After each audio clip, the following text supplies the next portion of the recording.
Hare Krishna, Namaste. Chapter 13 is entitled as Kshetrajna Yoga, also as Prakriti Purusha Vibhaga Yoga, also as Prakriti Purusha Viveka Yoga. Sloka 25 and 26, Part 2. Dhyānenātmani paśyanti kecid ātmānam ātmanā anye sāṅkhyena yogena karma-yogena cāpare anye evam ajānantaḥ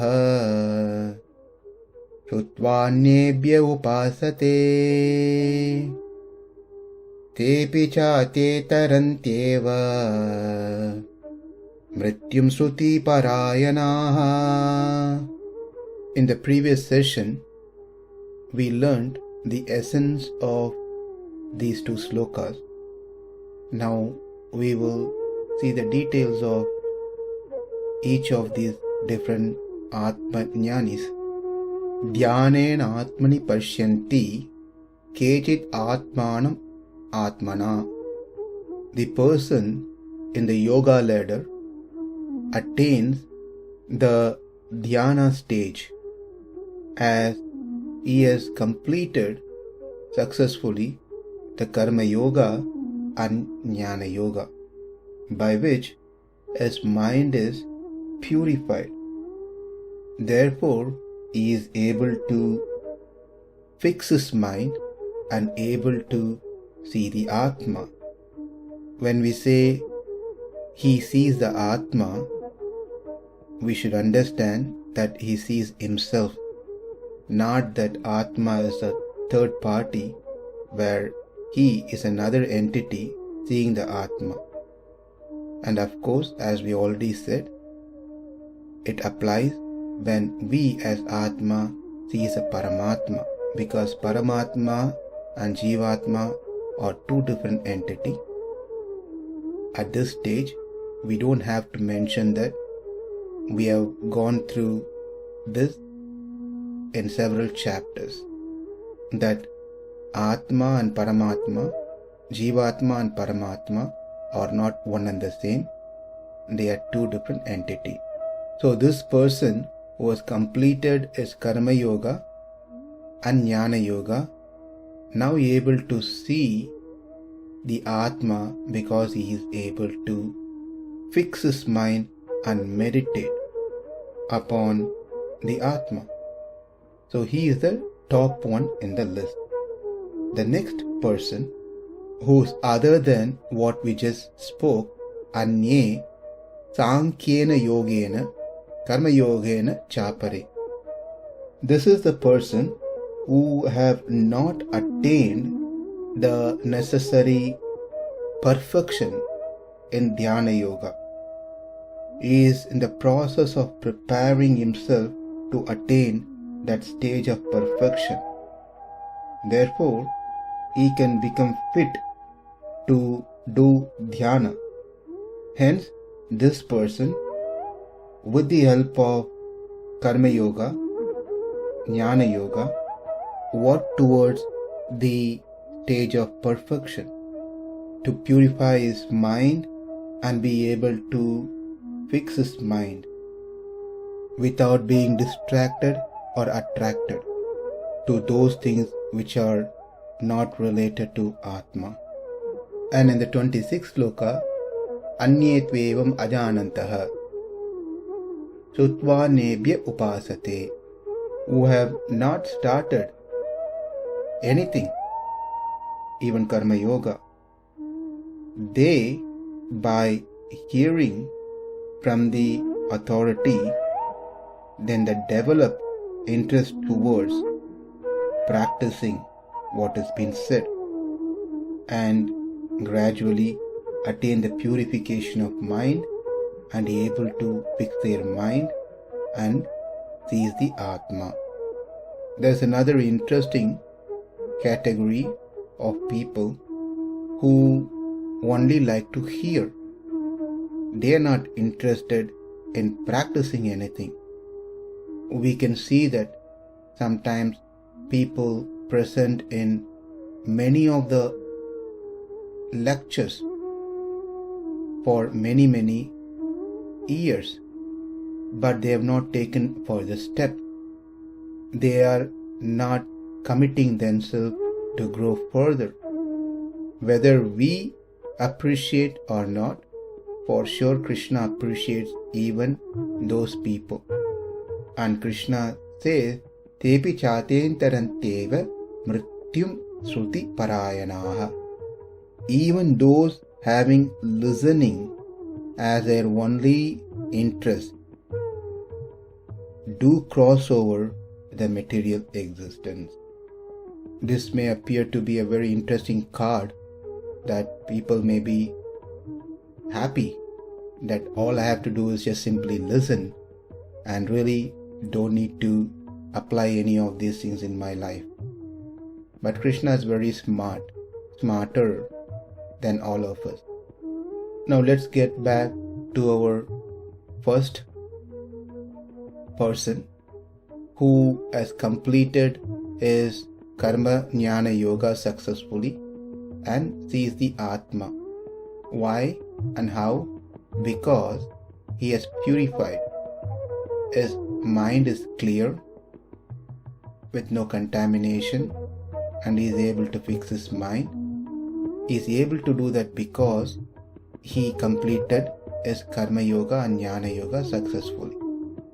Without being able to do, he wouldn't be able to purify his mind.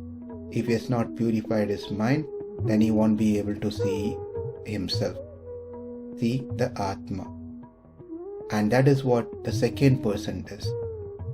The second person is not purified yet, therefore he is practicing karma yoga and jnana yoga. By practice, he becomes purified, and when he is purified, meaning when his mind is purified, then he is able to fix his mind in Atma and be able to see the Atma. That is the second person. In other words, the first person is able to handle his mind. The second person, not yet. So the sloka as it says, Atma, Atma, Atma. 3 times. ātmani, ātmānam, ātmanā. That is, with the help of Atma, ātmani, that is the mind, the ātmanā, the self, the Jivatma, is able to see or worship ātmānam, the Supersoul, Paramatma. Let's see this differently.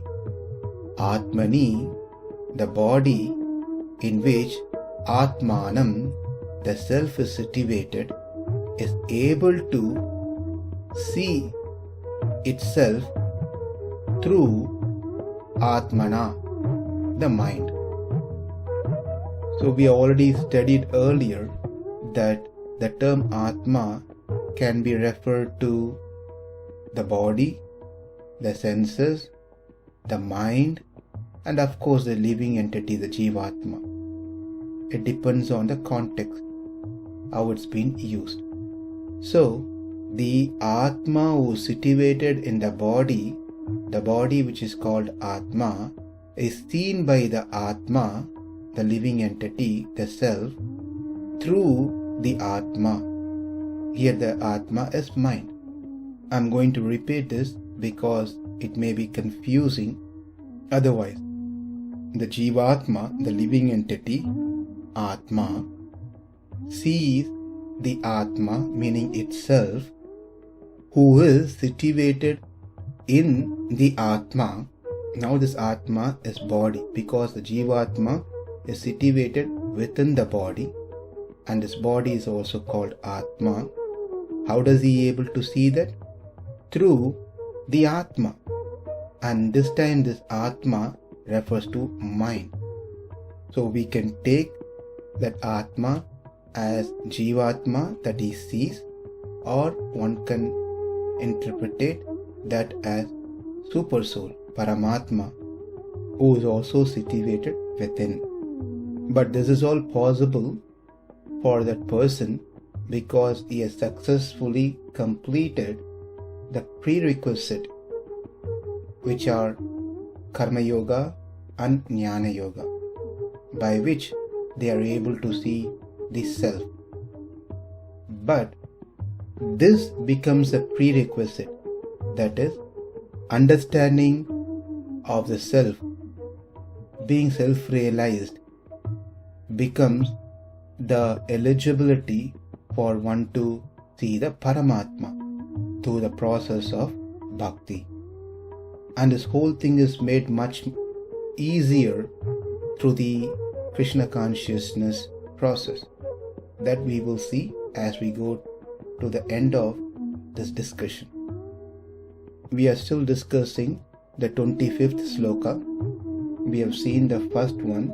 The first one is one who has seen the Atma because he successfully completed the karma yoga and jnana yoga and purified the mind.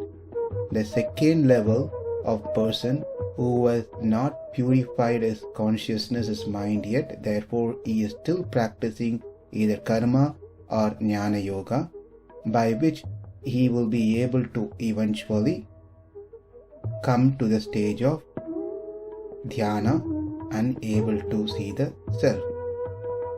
But we need to know who all comes to the process of karma yoga.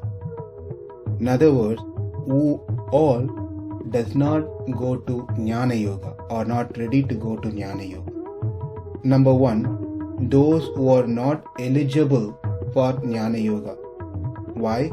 Because they have not completed karma yoga. That's number one. Number two, those who are eligible for jnana yoga, but rather they would prefer to take the easy route, which is karma yoga, than entering into the difficult route, which is jnana yoga.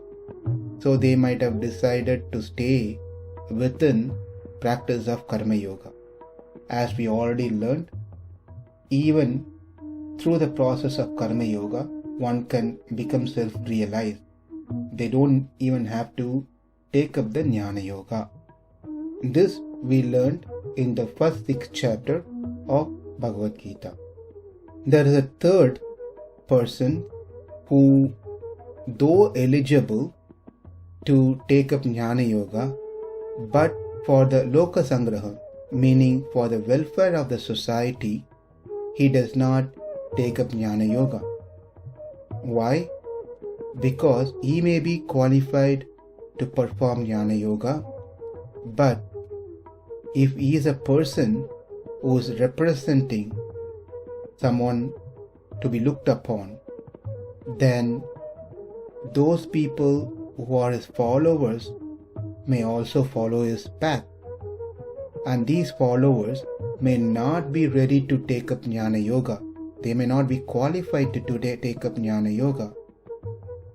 For that reason, if this person who was eligible to jnana yoga takes up jnana yoga without considering his followers, then he is pretty much misleading his followers and is taking them into a wrong path, and he is going to be committing mistake as well by doing so. Therefore, even he won't be able to be successful, and his followers will not be able to be successful in this process as well.